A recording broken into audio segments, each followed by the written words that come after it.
Welcome to Chapter 2, Jupyter Notebook. In this chapter, we will see a brief introduction and installation of the IDE Jupyter Notebook. Jupyter Notebook is a browser-based coding IDE that can be used both online and offline on your laptop. Installing Jupyter Notebook is very easy. All you need to install is Anaconda, which provides you with all the basics needed to get you started with Jupyter Notebook and start coding. As step 1, just go to anaconda.org, and step 2 is to download the Anaconda installer as per your operating system. Note that the installer is larger than the average file because it contains Python, including packages, code editor, and some other gadgets. You will be downloading automatically the Python 3 version or any version that is latest. If you download Python 2.7, our courses code will not work. If you have any other operating system, please choose it accordingly. When you click download, the following window will appear.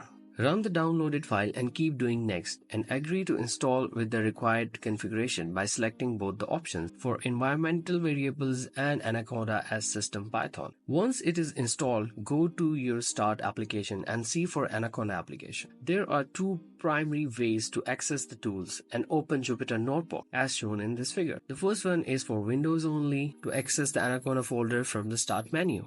The second one is to access the Anaconda Navigator shortcut icon from the same menu. Next step is to launch Jupyter Notebook. In the Anaconda Navigator, you will have many applications that comes by default. Find Jupyter Notebook or Jupyter Lab and press the launch button as shown in the figure here. A new window of your default browser will open, and this will be the IDE of the Jupyter Notebook or Lab, ready for writing Python programs. Refer to the window 1, go to the right and click New, which opens a drop-down menu to select what type of new file you want to open. We click on Python 3. Next, a new tab will open as shown in the window 2 here. This window is the new Python 3 file with the name untitled, where we will write programs or code. But before that, we will explore the basic menus options offered by Jupyter Notebook. Refer to point 1, create a file. We can also create a new file by going into the file menu. Next is the second point, edit a file.